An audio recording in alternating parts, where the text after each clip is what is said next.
കല്യാണം കൂടിയിട്ട് നമ്മൾ നേരെ സൂ കാണാനായിട്ട് വന്നു കേട്ടോ. നമ്മുടെ മെയിൻ ഉദ്ദേശം ഇത് തന്നെയാണ്. നേരെ നമ്മൾ ടിക്കറ്റ് എടുക്കാനായിട്ട് പോവാം. 40 രൂപയാണ് ടിക്കറ്റ് ചാർജ് വരിക. മുതിർന്നവർക്ക് 15 വയസ്സിൽ താഴെയുള്ള കുട്ടികൾക്ക് ടിക്കറ്റ് എടുക്കണ്ട. അങ്ങനെ നമ്മൾ ടിക്കറ്റൊക്കെ എടുത്തിട്ട് നേരെ അകത്തോട്ട് കയറി. എനിക്ക് ഏറ്റവും എക്സൈറ്റ്മെൻറ്റ് ഉണ്ടാക്കിയത് ഇത്രയും ആ ഒരു ടൗണിൻ്റെ ഇടയിൽ ഇതുപോലൊരു കാട് സെറ്റപ്പ് അടിപൊളിയാട്ടോ. പുറത്ത് എന്ത് ചൂടാണെന്നറിയോ.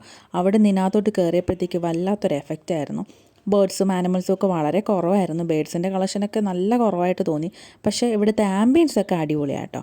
ഇവിടെ എനിക്ക് ഏറ്റവും കൂടുതൽ ഇഷ്ടപ്പെട്ടിട്ടുണ്ടായിരുന്നത് ഈ ഒരു ഐറ്റമാണ്. ഇതിനകത്ത് ബേർഡ്സ് ഒന്നുമില്ല, പക്ഷേ അവരത് സെറ്റ് ചെയ്തേക്കുന്ന രീതി അടിപൊളിയാട്ടോ. ഏതോ കൊടും കാട്ടിലൊക്കെ പോയൊരു ഫീൽ അതിനകത്തോട്ട് നോക്കുമ്പോൾ നമുക്ക് കിട്ടുക. എല്ലാത്തിൻ്റെയും പേരും ഡീറ്റെയിൽസും എല്ലാം അവരവിടെ ബോർഡിൽ എഴുതി വെച്ചിട്ടുണ്ട് കേട്ടോ. അതുകൂടാതെ കുറേ മരങ്ങളുണ്ടായിരുന്നു. അതിൻ്റെയൊക്കെ പേര് നല്ല വെറൈറ്റി പേരുകൾ. ഇത്രയും മരങ്ങളുണ്ട് എന്നുള്ളത് ഞാൻ അവിടെ ചെന്നപ്പോഴാണ് മനസ്സിലാക്കിയത്. കൂട്ടത്തിൽ അടിപൊളി ഈ ഒരു സംഭവം കേട്ടോ. നല്ല സ്പേസിൽ ആ കൊക്കൊക്കെ കിടക്കുന്നത്. ലോങ് വീഡിയോ ഞാൻ അപ്ലോഡ് ചെയ്തിട്ടുണ്ട്. അതിനകത്ത് ഓൾമോസ്റ്റ് എല്ലാ ആനിമൽസിനെയും ഞാൻ കവർ ചെയ്തിട്ടുണ്ട്. അപ്പോൾ ഏകദേശം സൂവിലൊക്കെ പോകാൻ ഐഡിയ ഉള്ളവർക്ക് അത് നല്ല യൂസ്ഫുൾ ആയിരിക്കും. കാരണം ഇത്രയൊക്കെ ഐറ്റംസേ അവിടെ ഉള്ളൂ. പിന്നെ നമ്മുടെ മെയിൻ ഐറ്റം സിംഹം, പുലി, കടുവ, കരടി ഇതെല്ലാം അവിടെ ഉണ്ട് കേട്ടോ.